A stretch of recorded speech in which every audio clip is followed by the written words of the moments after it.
오버탑 코멘트 5월 19일 세계는 지금.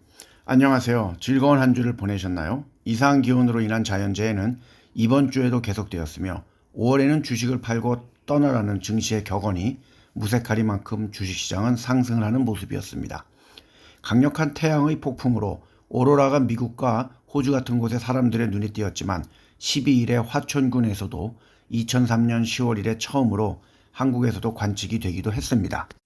또한 15일에는 강원도 산지에 5월 중순에 대설특보가 내렸으며 1996년 이후 5월 중순에 대설특보는 발령이 난 전례가 없습니다. 아프가니스탄에도 홍수로 인하여 300명 이상이 사망을 했다고 합니다. 캐나다의 브리티시 컬럼비아 주에는 대규모의 산불이 일어나면서 공기의 질이 좋지 않을 것이라고 했으며 수천 명의 원주민 들이 대피를 했습니다. 인도네시아 서부 수마트라 지방에서도 홍수와 산사태로 52명이 사망을 했고 이번 주까지도 폭우가 예상된다고 발표했습니다. 미국의 3대 주가 지수 중에 가장 오래된 지수인 다우존스 산업평균 지수가 128년 역사상 처음으로 4만 선을 넘었습니다. 올해 페드가 금리 인하를 할 것이라는 기대감에 주식은 최근 다시 상승세를 보여주고 있는 모습입니다. 72세의 리센룽 싱가포르 총리가 20년 만에 사임을 했고 로렌스 웡이 네 번째 총리가 되었습니다. 유튜브는 홍콩 법원의 명령에 따라 홍콩인들이 시위를 할 때 부르던 글로리 투 홍콩에 대한 접근을 차단할 것이라고 밝혔습니다. 홍콩의 지난 1분기의 GDP는 전년 동기 대비 2.7% 성장을 했으며 홍콩으로 오는 관광객이 늘고 있으며 주요 비즈니스 및 엔터테인먼트 행사가 성장을 주도했습니다. 하지만 작년 4분기엔 4.3% 성장을 했습니다.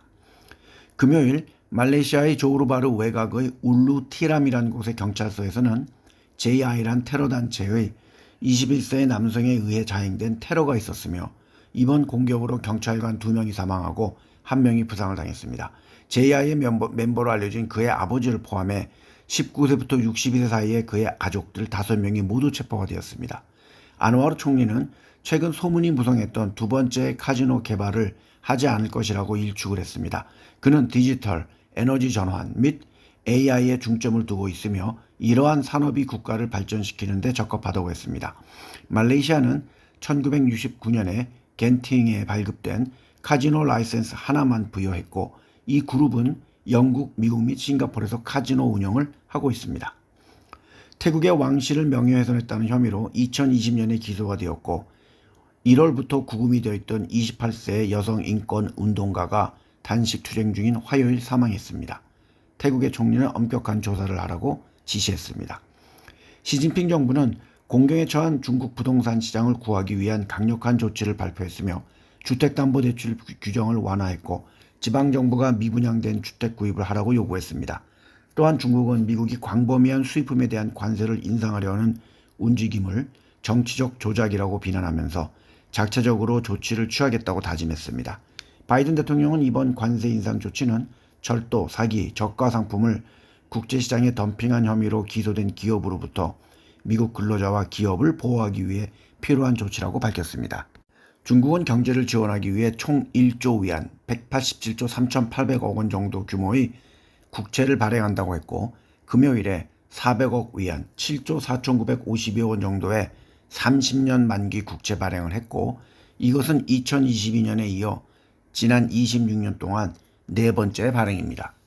일본의 기업들은 배당금과 자사주의 매입을 아주 빠르게 늘리면서 주식시장이 상승하고 있으며 5월 10일까지 수익을 보고한 기업 중에 53%가 이번 회계연도에 배당금을 인상할 계획을 발표했습니다. 소니 또한 자사주 매입 및 2027년까지 배당률 40%를 목표로 배당을 늘린다는 계획과 1대5의 주식 분할을 실시한다고 하면서 주가가 상승을 했습니다. 푸틴 러시아 대통령은 우크라이나와의 전쟁 중에 경제성장에 중점을 두겠다는 이유로 경제학자이자 제1부총리인 사람을 국방장관으로 임명했습니다. 우크라이나가 미국 의회에서 연기된 미국의 무기를 기다리는 동안 러시아는 하르키우를 포함한 우크라이나에 공격을 가하고 있습니다. 미국의 블링켄 국무장관은 키이우를 방문해서 미국의 지지를 재확인하기도 했습니다. 미국과 EU가 이끄는 여러 나라들은 차세대 반도체 개발을 하는데 거의 810억 달러, 109조 7,950억 원 정도를 투자했으며 중국과의 대결을 확대하고 있습니다. 반도체 관련 주식에 투자하실 것을 추천드립니다. 독일 뮌헨 법원은 중국의 레노버와 자회사인 모토로라 모빌리티의 모바일 기기가 미국의 IT 기업의 특허를 침해했다고 하면서 독일에서의 휴대폰과 태블릿의 판매 금지 명령을 내렸습니다. 물론 레노버는 항소를 한다고 합니다. 프랑스 경찰은 화요일 마약살인과 관련된 죄수를 빼내기 위해 고속도로 톨게이트에서 호송차를 습격하여 교도관 2명을 살해하고 수감자를 빼내서 달아난 무장괴한 집단을 추적하고 있습니다. 그리고 프랑스의 식민지 뉴칼레도니아에서도 폭동과 약탈이 일어났으며 마크롱 대통령은 수치스럽고 용납할 수 없는 폭력을 분명히 규탄할 것이라고 발표했습니다. 마크롱 대통령은 약 180명의 전 세계 CEO들과 임원들을 초대해서 프랑스를 선택하세요라는 연례 행사를 7년째 할 예정이고 아마존닷컴, 화이자, 모건 스탠리 등은 프랑스에 투자를 할 것이라고 했고 특히 아마존닷컴은 12억 유로, 1조 7,679억 원 정도를 투자하고 3,000개 이상의 일자리를 만들 것이라고 발표했습니다. 59세의 로버트 피코 슬로바키아 총리는 5발의 총격을 받고 생명의 위험한 부상을 입었습니다. 이것은 20년 만에 처음으로 유럽 지도자에 대한 암살 시도입니다. 경찰은 71세 용의자를 구금했습니다. 현재 3번째 임기 중인 피코 총리는 우크라이나에 대한 지원을 반대하는 헝가리 총리인 빅토르 오르반과 협력하고 있으며 푸틴과 강한 유대 관계를 맺고 있습니다. 미국 정부는 중국산 전기차에 부과하는 관세를 25%에서 100%로, 배터리는 7.5%에서 25%로, 태양전지는 25%에서 50%로 각각 상향한다고 발표했습니다. 미국이 중국산 전기차에 대한 관세를 4배 인상할 것이라고 하자 중국산 자동차는 캐나다 쪽으로 진출을 하고 있습니다. 특히 캐나다에서는 상하이에서 생산된 테슬라의 수입이 급증하고 있습니다. 테슬라가 밴쿠버에서 생산된 모델 Y 차량의 배송을 시작한 이후 중국에서 밴쿠버 항구로 도착하는 자동차의 수도 작년보다 5배 이상 증가했습니다. 일종의 눈 가리고 아웅입니다. 따라서 캐나다 또한 중국산 자동차에 관세를 부과하는 것을 고려하고 있습니다. 미국은 올 가을 중국산 커넥티드 차량에 대한 제한된 규칙을 발표할 것이라고 합니다. 커넥티드 카는 인터넷 접속이 가능한 통합 네트워크 하드웨어가 내장되어 있어 차량 내부 및 외부의 장치와 데이터를 공유할 수 있습니다. 따라서 미국 정부는 이것이 심각한 안보 위험이라고 발표했습니다. 미국의 4월 소비자 물가지수는 전년 동월 대비 3.4% 올랐으며 3월 대비 0.3% 올랐습니다. 하지만 이것은 3월이 2월보다 0.4% 오른 것과 비교할 때 약간 낮아진 수치입니다. 물가 상승세가 완화된 것은 올해 들어 처음입니다. 식료품과 에너지를 제외한 근원 소비자 물가는 작년 동월 대비 3.6% 올랐으며 3월 대비 0.3% 상승했습니다. 2월 대비 0.4% 상승했던 것보다는 0.1포인트 역시 낮아졌습니다. 또한 2021년 미국 주식시장을 사로잡았던 밈 스톡 열풍이 다시 돌아왔다가 수요일에는 상승했던 이익의 반 정도를 반납했습니다. 대표적인 회사는 게임스탑과 AMC 엔터테인먼트입니다. 게임스탑은 올해 들어 33.23% 상승하고 있고 지난주엔 15.5% 하락했습니다. 반면 AMC는 올해 들어서 29.77% 하락하고 있고 지난주엔 25% 상승을 했습니다. 개인 투자자들은 투자를 하시는 것을 추천하지 않습니다. 지난 1월 알래스카 항공기가 비행 중에 문짝에 구멍이 나면서 비상 착륙을 초래한 이후 여러 가지 문제에 봉착한 보잉의 문제는 이제는 우주여행 영역까지 늘어났습니다. 보잉이 만드는 스타라이너의 우주선을 착용한 첫 번째 유인 우주 비행은 헬륨의 유출로 인하여 이번 달에 3번째나 연기가 되었습니다. 보잉과 나사는 5월 25일 이전엔 플로리다에서 발사할 예정이라고 합니다. 보잉의 주주들은 금요일에 안전 문제에 대한 조사에 직면한 퇴임을 하는 CEO의 급여 인상과 이사회의 재선을 지지한다고 발표했습니다. 따라서 퇴임하는 CEO의 보상 패키지는 약 3,300만 달러, 447억 원 정도가 되었습니다. 이것은 그가 2022년에 받은 총 보상금 2,260만 달러, 306억 원 정도보다 45%나 많은 금액입니다.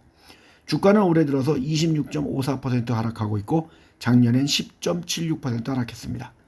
미국은 와이오밍주 공군기지 근처에 있는 중국의 가상화폐 채굴회사인 마인원 파트너즈에게 국가 안보를 위협할 우려가 있기에 2020년에 구입한 부동산을 매각하고 떠나라고 했습니다.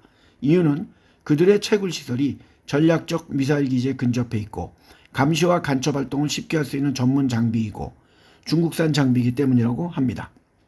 트럼프는 젊은 층과 비백인 유권자들이 경제와 가자 상황에 대한 바이든의 입장에 불만을 표현함에 따라 뉴욕타임스와 필라델피아 인콰이러와 시에나 대학이 공동으로 실시한 여론조사에서 5개의 격전지 주에서 선두를 달리고 있습니다. 특히 조지아, 네바다 주에선 10% 이상 큰 차이로 벌어졌습니다. 바이든은 위스콘신 주에서만 2% 선두를 달리고 있습니다. 한때 트럼프의 해결사이자 개인 변호사였던 57세의 마이클 코엔이 뉴욕주의 형사재판에서 증언을 했습니다. 그는 자신이 트럼프를 대신해서 선거에 영향을 줄 부정적인 일을 묻었고 성인 영화배우인 스토미 데니얼스란 여자에게 입막음을 하기 위한 돈을 지불한 것이 트럼프의 지시였다고 했고 트럼프의 변호인단은 치열하게 반대 신문을 했습니다. 또한 마이클 존슨 하원 의장과 트럼프의 부통령 후보 명단에 오르기 위해 경쟁하는 정치인들을 포함하여 많은 측근들이 함께 합류했으며 마이클 존슨 하원 의장은 법정 밖에서 연설을 하면서 스캔들에 휘말린 공화당에 대해 사법제도가 무기화됐다라는 트럼프의 주장을 반복했습니다. 그리고 바이든 대통령과 트럼프는 3년 만에 처음으로 6월과 9월에 TV 토론하기로 합의했습니다. 한국금융감독원 금융분쟁조정위원회는 주요 은행의 홍콩 H지수 연계 ELS에 대한 손실배상 비율을 적게는 30%에서 많게는 65%로 결정했습니다. 하나은행은 30%, 신한은행과 SC제일은행은 55%, 국민은행은 60%, 농협은행은 65% 등으로 배상 비율이 정해졌습니다.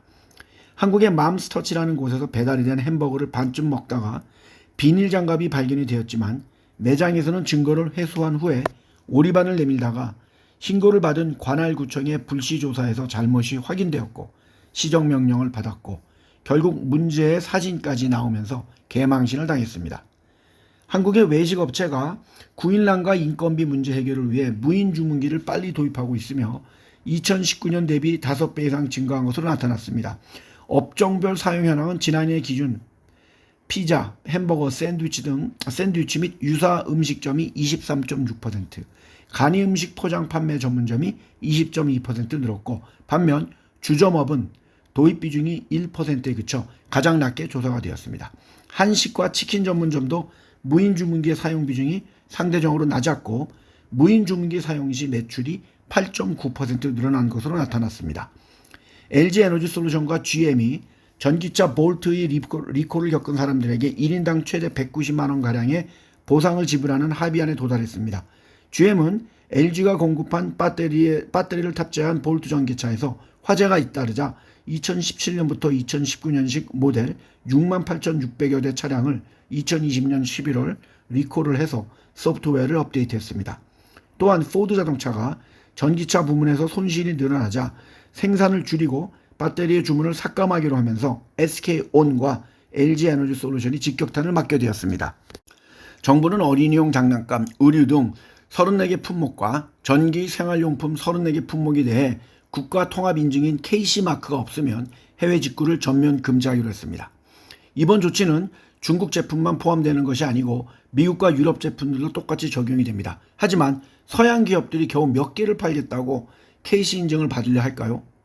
중국의 테무나 마동석이 광고하는 알리익스프레스는 이미 KC 인증 협업을 발표했기에 우리나라에 들어올 수입품은 중국 제품만 남게 되는 것이 아닐까요? 1956년에 시작된 유럽 최대 국가대항 가요제인 유로비전 송 콘테스트에서 스위스의 여성인지 남성인지 성 정체성이 의문인 가수 니모가 성소수자로서는 최초로 우승을 했습니다. 스위스 대표가 우승한 건 1998년 셀린 디옹이 처음입니다. 올해는 이스라엘의 참가를 두고 거센 논란에 휩싸이기도 했고 결국 그 이스라엘 가수는 참가를 해서 5위를 차지했습니다. 미니진 어도 대표가 경영권 확보를 위해 네이버와 업비트의 운영사인 두나무를 접촉한 것으로 확인이 되었습니다. 따라서 외부 투자자의 존재가 밝혀지면서 민 대표가 경영권 탈취를 추진해왔다는 하이브 측 주장에 힘이 실릴 것으로 보이며 당연히 민 대표는 만난 적이 없다고 했습니다. 두나무는 하이브 지분을 5.6% 보유해 이사 선임권을 가진 3대 주주입니다. 또한 뉴진스 멤버 5명도 법원에 탄원서를 제출했습니다. 탄원서의 내용은 아직 알려지진 않았으나 민 대표에게 힘을 실어준 것으로 보입니다. 하이브가 민 대표 등 어더 경영진을 교체하려는 임시주총은 오늘 31일에 열릴 예정입니다. 마지막으로 저희 글이 마음에 드셨다면 좋아요를 한 번씩 눌러주시면 대단히 감사하겠습니다. 즐거운 한 주가 되길 바랍니다. 감사합니다.